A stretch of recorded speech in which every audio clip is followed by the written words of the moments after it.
ഇന്നലെ മുതൽ അടിപൊളി ഒരു സ്ക്രിപ്റ്റ് വന്നിട്ടുണ്ട് ബിജിലിന്റെ. എന്റെ പൊന്നു പോലെ എനിക്കൊന്നും അറിയത്തില്ല. എന്റെ അടുത്ത് നിന്ന് ബിജിലിമോൻ പറഞ്ഞു ഇന്നതുപോലൊക്കെ പറയാൻ പറഞ്ഞു. ഞാൻ പറഞ്ഞു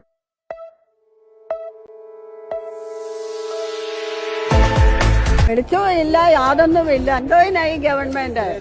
എന്ത് ഞങ്ങളുണ്ടായിട്ടല്ലേ ഇവര് കേറി കേറി പോകുന്നു. നല്ല സ്ക്രിപ്റ്റ്, വളരെ മോശം എന്ന് പറഞ്ഞാൽ വളരെ മോശം. ഈ സമയത്തൊക്കെ നമ്മളെ കൈ കോർത്തിട്ടല്ലടാ നിൽക്കേണ്ടത്. ഈ സമയത്ത് നിങ്ങൾ ഈ പരിപാടിയിലും കൂടി പാർട്ടിയുടെ കാര്യങ്ങൾ കുഴച്ച് മറക്കുകയാണോ? ഈ സമയത്തെങ്കിലും നമ്മൾ ഒറ്റക്കെട്ടായിട്ടാണ് നിൽക്കേണ്ടത്. നമ്മളെ കേരളത്തിൽ പ്രളയം നടക്കുന്ന സമയത്ത്, മണ്ണിടിച്ചിലിൻ്റെ സമയത്ത് നമ്മൾ രാശിയല്ല അവിടെ നോക്കേണ്ടത്. എല്ലാവരും സഹായിക്കാതെ വേണ്ടത്. ബിജിലെ, ഇന്നലെ ഈ അമ്മോടിക്ക് കുറച്ച് സ്ക്രിപ്റ്റുകളും കാര്യങ്ങളൊക്കെ നീ പറഞ്ഞു കൊടുത്തു. അതൊക്കെ വളരെ നല്ല സ്ക്രിപ്റ്റായിരുന്നു. പക്ഷേ ആ ചേച്ചിയുടെ മകള് പഞ്ചായത്തിൽ വർക്ക് ചെയ്യുന്നുണ്ട്. അതുകൊണ്ട് അതിൻ്റെ മകള് പറഞ്ഞു കൊടുത്തു ഇങ്ങനൊന്നും പറയാൻ പാടില്ല. വളരെ മോശം പറഞ്ഞാൽ വളരെ മോശമാണ്. ബിജിലെ, എടാ ബിജിലെ, ഈ സമയത്തെങ്കിലും നമ്മൾ കൈകോർത്ത് നിൽക്കുകയാണ് വേണ്ടത്. അല്ലാതെ ഈ രാഷ്ട്രീയവും ഇതൊന്നും കൂട്ടിക്കുഴയ്ക്കല്ല അതിൽ വേണ്ടത്.